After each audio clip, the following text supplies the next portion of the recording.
Ready? Yeah. We are back live from Comac.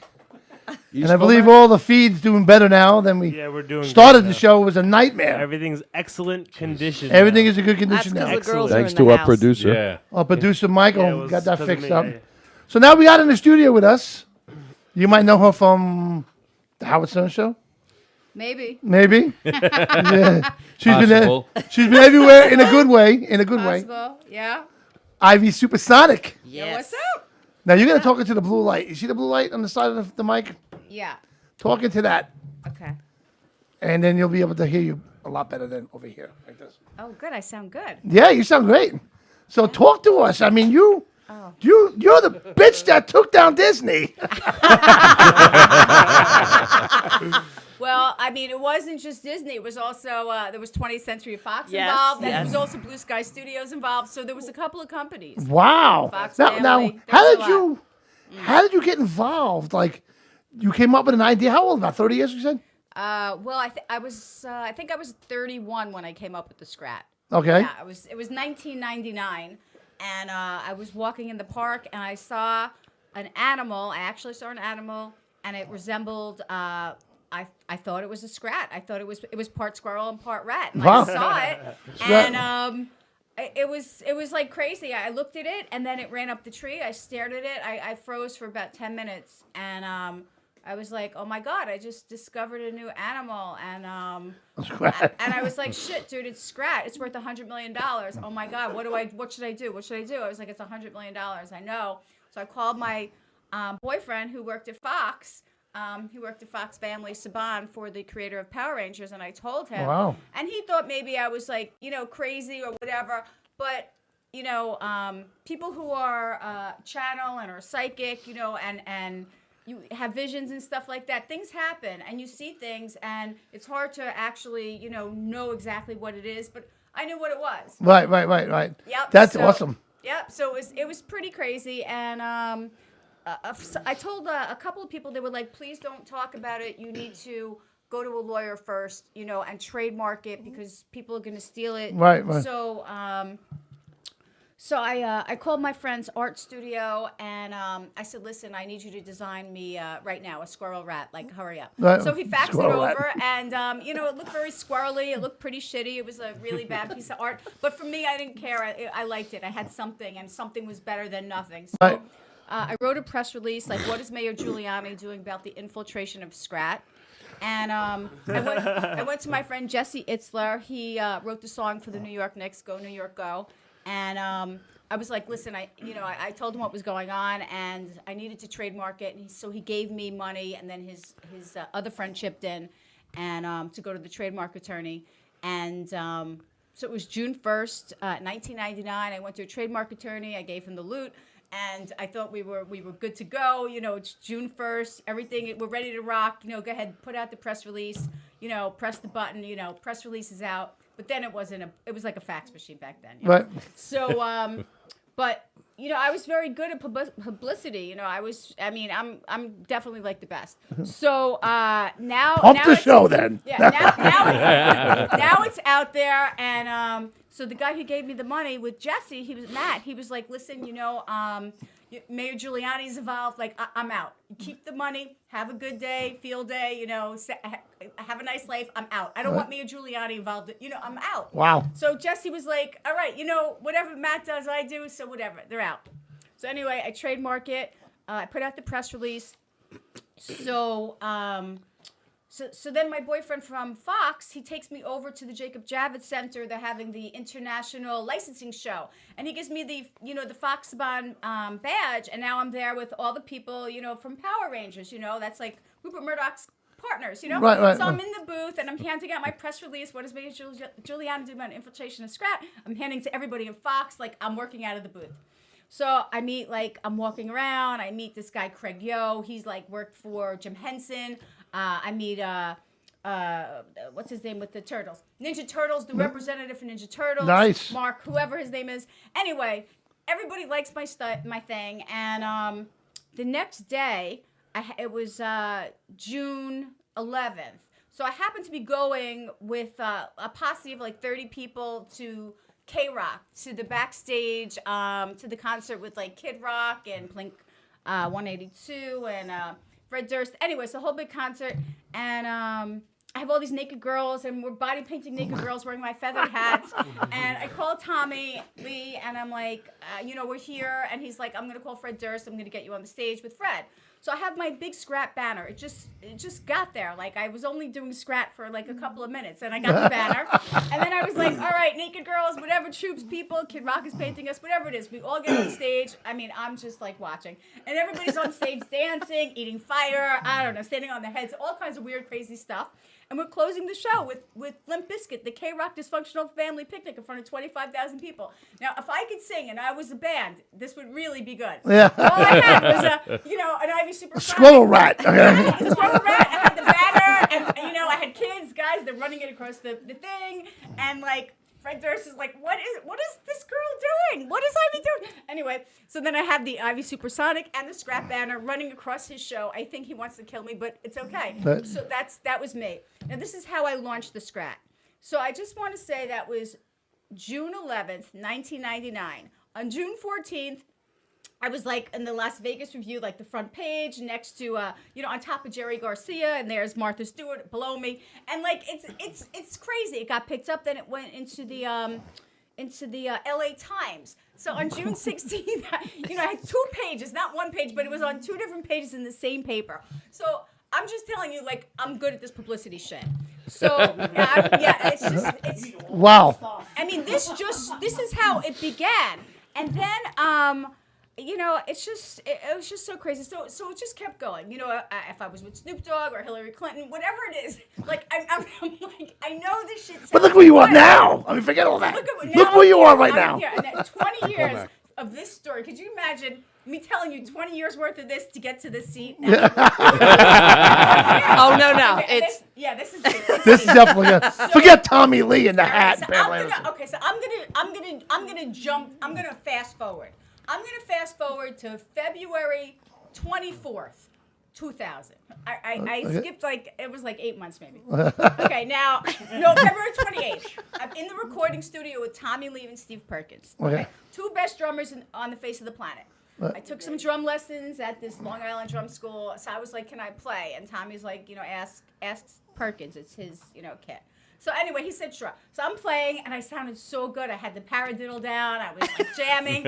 And then all of a sudden, maybe it was para-schmiddle and para-puddle. And Steve is like, give me the fucking sticks. Done. Get the fuck off my I was so good with, until it really wasn't good.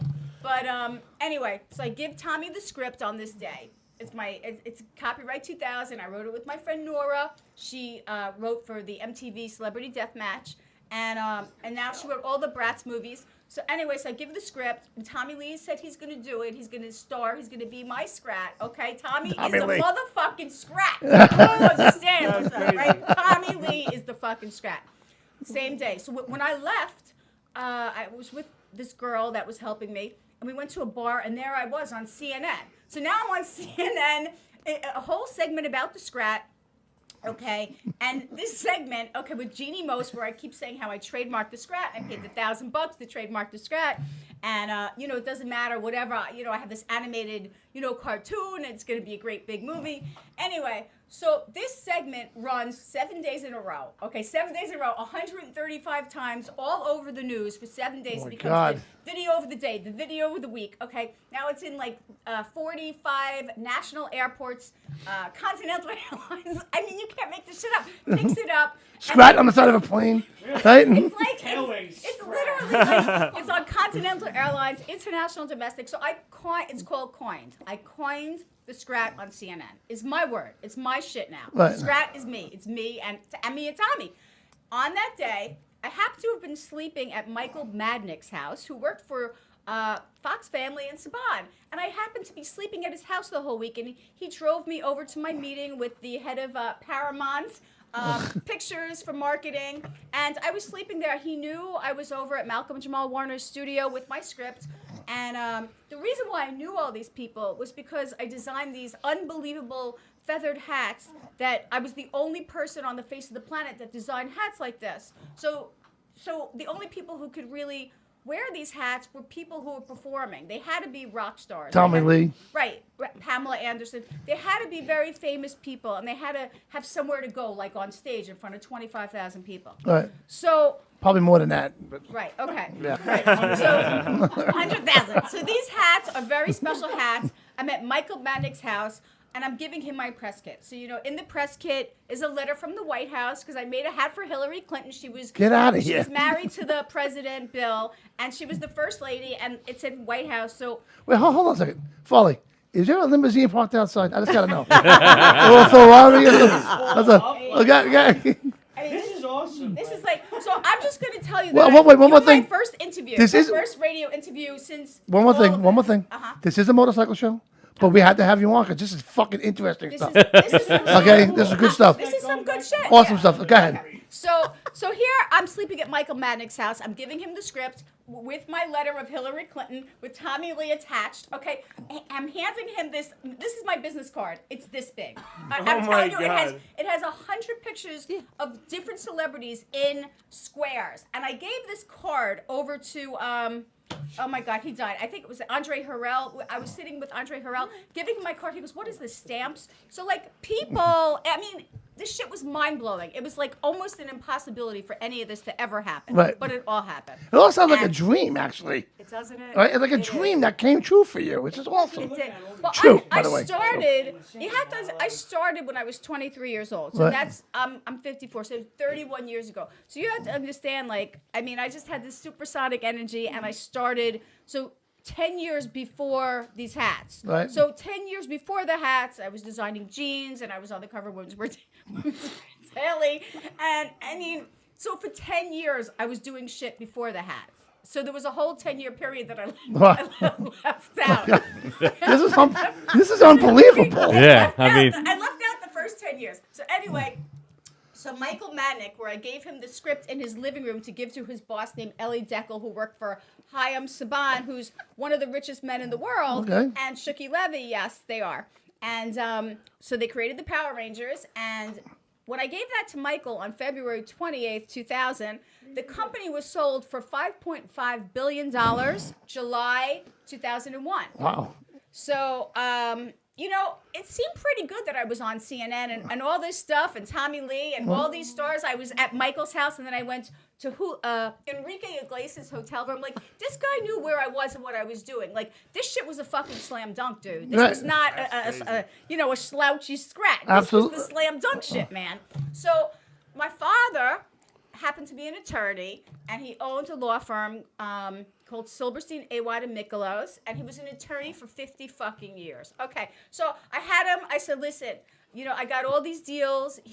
My father was helping me because, he was the deal maker, and I was like, I was the creator. And I said, I had these deals with this company, UBO, Urban Box Office, and UTA was Carmen Electra's agent, all these different deals. I said, I want this deal with Fox. You write to Michael Madnick and lock this shit in. And you tell him we're going to do this deal. So my father's writing, it's April 17th, 2000, to Michael Madnick, okay? Anyway, so lo and behold, I'm on Howard Stern. I mean, this shit doesn't end. Right. It doesn't end. I get a call from Antoinette, my girlfriend, that I live with in LA for 3 months pitching. So I promised her she was going to get her percentage, like lock it in. Right. She happened to be dating or banging or whatever you want to call the words, fucking the shit out of Shuki Levy. Okay, this guy created the Power Rangers. He's a billionaire. She took me to his house. Her best friend Iris, me, Shuki in his living room with his attorney. I don't know his name, but I talked his ear off just like this. Okay, so and there were 2 movie producers. One was oh my God, he was the cop. He's the cop producer. I don't know, Ronnie Hadar. Yeah. So he was there, and another producer, and so they're all there, 7 of us, and we're pitching the Sqrat. This is the beginning of February 2001, and he's on the phone. Shuki's on the phone. He's like talking to Rupert Murdoch. He's selling his company, $5.5 billion to Disney ABC. Okay. So Antoinette calls me. Okay, she's the premier masseuse of Los Angeles. Okay, so I lived with this girl for 3 months. Wow. If you want to call masseuse whatever you want to call a masseuse, well, go ahead and call it. He does. She actually just, overdosed on fentanyl and died. Oh, So, jeez. yeah, it's Not really good. bad. It's really bad. So she was my friend, and she was the girl of LA. She was Charlie Sheen's road dog. Okay, so anyway, she calls me up.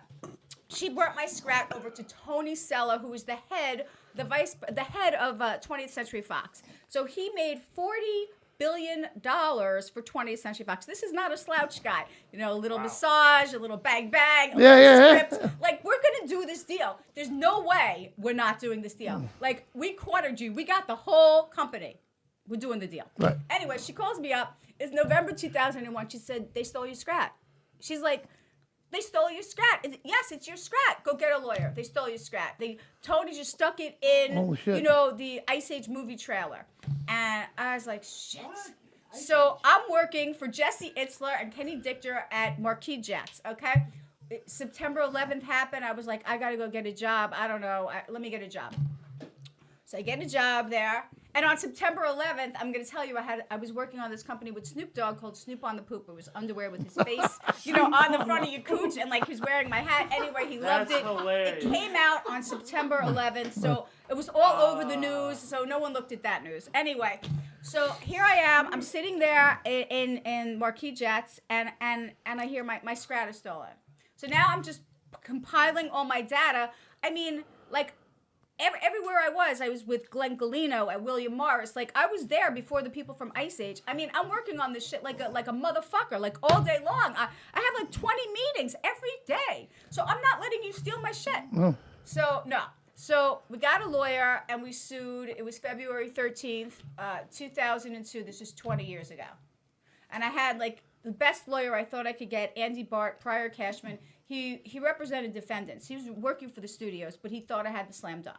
We sue, and Loeb and Loeb, his name is Jonathan Zabin, he writes us, and he's like, you don't have a lawsuit because your Sqrat is called copyright. It's a copyrighted art of a beaver from a company in Arizona. I'm like, I don't even know what you're saying.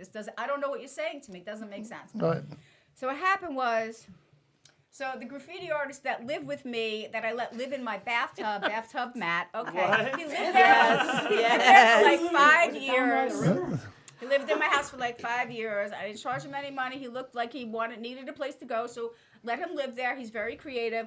Anyway, when he saw my terrible Sqrat that my friends from the art asylum did, I mean, and these people are serious artists. They work for like George Lucas, but the guy just did something quick, faxed it over. So I had something. So Matt saw this Sqrat, and he's a graffiti artist, and he's like, I'm going to take care of this. Right. So he brings this art that he draws on like some kind of napkin over to Peter Levine, whose name is Peter Pade, and he owns a side shop in Brooklyn. So Peter doesn't even know what's going on. He just hears I'm going, to the K-Rock thing, and he's got to make a banner. So he uses a piece of art off a clip art disc because that's what you do when you own a sign shop. You just, making a sign for like $200. You're throwing something on it. There it is. He doesn't know I'm having like this whole logo and I'm having a whole business and having this whole production on this piece of art on a banner, and now it's on with Limp Bizkit.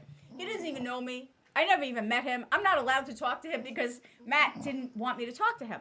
So what happened was, after it was on the stage, the next day Matt comes over. He said, listen, this is like Nike, dude. This is like a logo. Like, it's, it's like worth 10 grand. You got to pay $1,000.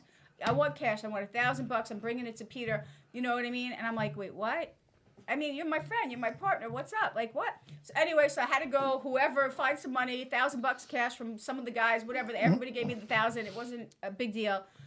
But, like, to put me on the spot like that, like, wait, what? Like, I feel like you're, like, I don't know. It was, like, a real weird thing. Like, you're my partner. I don't even know what that means. All of a sudden. Yeah, out of the blue. So I gave him the 1,000, and I wrote a little piece of paper like, Ivy Silverstein, Supersonic, so I said, what's his name? Who drew the Sqrat for me? I think he told me, he may have said it was Peter Levine. I don't know. Anyway, I wrote the guy's name, and I said, I don't even know what I wrote. 2 sentences. I own this art in perpetuity. Whatever I could think of, I wrote on this thing. Anyway, he gave it to me. He signed it, and I gave him the money, and that was the end of it.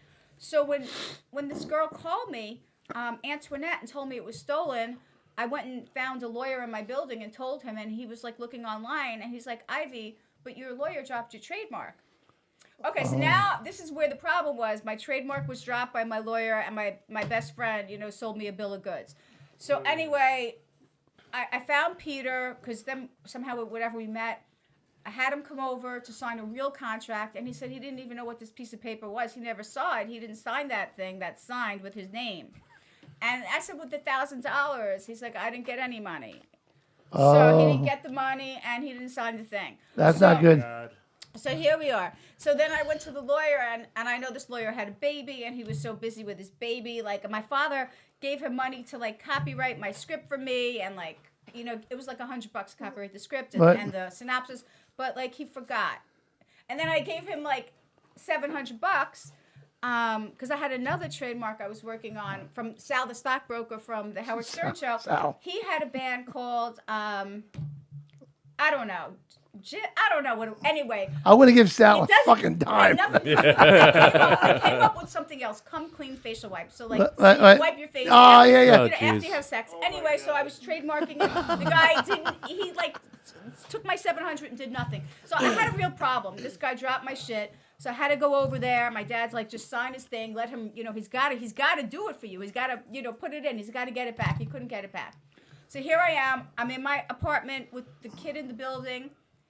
And he actually worked for a firm that represented Fox. But anyway, so I can never say who it was, but he helped me, on the computer, get the trademarks. It was on my mom's birthday. I got one November 30th, 2001. But because this other trademark from 99 was, like, dropped, it caused this whole problem. So when I sued Fox, they were able to hold me up for all these fucking years. So, I mean, I didn't get this principal trademark until July 7th, 2020. I'm tired already. Wow. I'm Yeah. need a So nap after let's that fast story. forward to now. Now, Actually, wait. Were those face wipes? Were they scented? I didn't get up to I don't that think it part. was face wise. I thought it was something like anal or. No, that's not mine. I'm A the 20-25 complete- No, minute story. Sal. Oh, Sal, I'm not. I mean, no, it was just something, I don't know. Nothing to do with She's it. gonna puke. Thinking about Sal. A 25 minute story, and that's what we get out of it. Yeah. So let's fast forward to now. So now you won. Yeah. So what happens now? Well, right now, I'm sorry about Sal. so I have to tell you a funny story.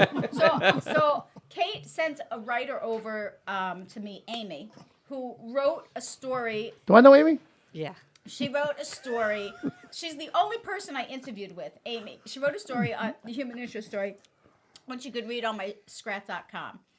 Okay, and that came out. She was the person, I gave the story to. That came out on the day the movie came out, January 28th, 2022. Like this month, like a month, like recent. Okay. So I tweeted. I don't know what I tweeted. Whatever I fucking tweeted. Listen, I tweeted 4,665 times. There wasn't a like. I didn't hear a sneeze. There wasn't a cough. Well. Nobody came. It wasn't even a boo. Nothing happened. Not an ass scratch. Nothing. This 4,665th tweet went viral. So I didn't even know. I was working at this event, at the New York. At the New Yorker, You right? have New Yorker The Hotel. sports one? The sports thing you were They had doing? a sports event, which I'm a partner on, with Michael Carbonaro and Les, and we threw this sports event, trading cards, flipping cards, buying, selling. Anyway, so here I am, and the movie came out. I watched it in the morning. What movie? Ice Age 6. 2022. Yep. Oh, okay. And there was no Sqrat in the movie. So Try and follow, I Johnny. Follow John. Let's go. Giddy on up. I'm still thinking about Sal's face wipes. Yeah. No, I mean, yeah. So no Sqrat. Yeah, that's Sqrat. So, and I own the web domains. I mean, I own the trademarks. Anyway, so I have 2 trademarks. Disney has 0. Okay, so it took Fox, because I know they say that a 3-year-old baby made their Sqrat. Because Michael J. Wilson, the writer of Ice Age, he has the most movies, the most money, he's the richest, he's the greatest, he's the most wonderful man on earth. And he worked for Fox Family, my people. And he says his little baby has come up with the name Sqrat. His Oh baby my named God. Flora, who's 3 years old, she has named the Sqrat. And on November 20th, 2009, he wrote a blog, and it's on So News. But if you just go to Ice Age Movies Sqrat, SCRAT.com, I made him a little thing. What's that? Anyway, the 3-year-old baby made the Sqrat for Disney. How could they fucking win? No. So they came out Kill with it. they came out with their first movie, What? which was in 2002. Their first time they even tried to get a trademark. You can't right? turn it off? No. The first time they tried to get a trademark was November. No, I think it was April 2009. Okay, 9. They came out with their movie in 2000. 9 years later. Yeah. No, more than that. 7 years. Well, from 99 to, All right. I don't know. It's 10 years. Wow. Anyway, they never tried, and they tried. Then they tried to get 26 trademarks over the years, over the last 20 years. Yet they weren't successful with any. They absolutely got zero trademarks for Blue Sky Studios, 20th Century Fox, and Disney. Zero fucking Wow. trademarks. So I have Well, 2. let me ask you a question. Can you now take Sqrat and I am. sign on a movie? Yep. Fantastic. What happens if we say it though? Hey, what? What happens if we say it though? What do you want to say? You can say it. We just You can say it. Sqrat, Say don't it. we have like We can say Say, Sqrat. you can say Sqrat, motherfucking Sqrat. Say Sqrat. it to me. Bro, Ivy Supersonic owns Sqrat, and that's that. Yep. Like that? Oh. Oh, yes. So, Yes. but that's a fantastic story. That is unbelievable. Yeah, and wait till the book comes out, and it'll be. I mean, this is the Hollywood heist. Well, I know we know Howard Stern here, but we'd love to follow you and have you come on the show Thank you. as much as you like and With talk, updates. and watch. I mean, Yeah. This is like. I mean, this is really. This is just. I brought you. I'm going to tell you. Not too many people. I brought you something. Chuck Zito has one, but only. Zito? That's like the only person, and there's like one store. But I brought you a framed. Oh wow! Oh, look at this. Framed signed Sqrat for the wall. All right. Hand it That's to you. awesome. You Oh, man. sent it. Wow, that is awesome. Bring it over here. That is freaking that's cool. crazy. So That is very cool. good. So hopefully one day it's worth a lot of money. Hey, you never know. Yeah. Wow. Oh hopefully. yeah. Wow, Yeah, this is yeah. awesome. Yeah. This is I never fantastic. finished watching them all. Did he ever get the acorn? Well, he will in my. Don't This spoil is it. gonna go up Perfect on the answer. studio. Spoiled the whole movie. So there is one more. So let me just go tell you the one thing. So in 2003, there was like this arbitration hearing in Arizona, and Fox did me dirty, and they knew they had this copyright, and it was owned in Arizona by this guy named Craig from Digital Art Solutions. So they paid $50,000 to buy my copyright to kill my lawsuit. So my father said, the kid who drew it, his name was Ron Safarzik, he didn't really work for these guys. He was like couch surfing, and he drew it in his own house. They don't own it. They don't even have the right to sell it. So, I mean, what's going on? So me and my dad bought it from Ron, and but Ron's contract with Craig said go to arbitration. So the arbitrator, so they just both those two companies, we both did deals. So now it's really like me and Fox. So the arbitrator said split the baby down the middle. So, which meant that now my Sqrat is like Ivy Fox, which really freaked me out, or Ivy Blue Sky, the motherfuckers who stole my shit. So I just did nothing, and I just sat here with it until I got my trademarks. So I got the trademark in 2012, but whatever happened, I got 2 of them, and then Fox, whatever, I had to keep on going. So Wow. Now I got the next trademark in 2020 when I started in 99. That was 21 years. Wow. So once I got the trademark, I then opened up a store and I started printing merchandise, and I went with the, Ivy Supersonic Walt Disney Sqrat, and I opened a Ivy Supersonic Walt Disney store. In Queens, right? Yeah.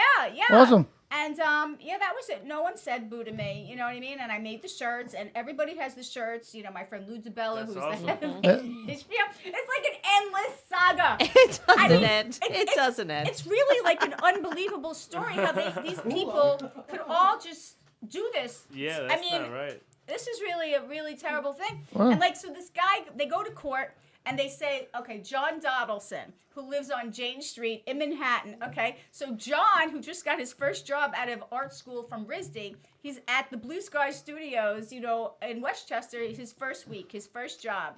He's there his first week. So they say he named the Sqrat, but John, he named it Sqrat, the same as my spelling for squirrel rat, because he just thought it was a Sqrat. That's why. Oh my so God. this guy, testifies in court. He signs a declaration, and they all sign declarations. John named the Sqrat. John named the Sqrat. So they won on independent creation. I created Sqrat and John. But since 1999, this is like 23 years now.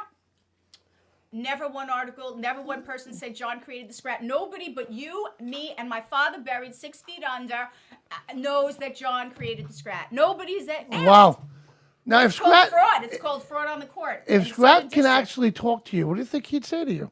He'd Is say, Sqrat a boy or a he'd girl? say- he's a boy. He'd say, "I love you, mommy. I was kidnapped and you rescued me. You never gave up on me. You Awesome. never gave up." Well, you would've didn't, given and that's him acorns. fantastic, man. That is absolutely awesome. Nice. We're very happy to have you in the studio. Thank We got to go to commercial real quick. We're going to come back with Chris Beckins with his Long Island debate update. So we'll be right back after these messages.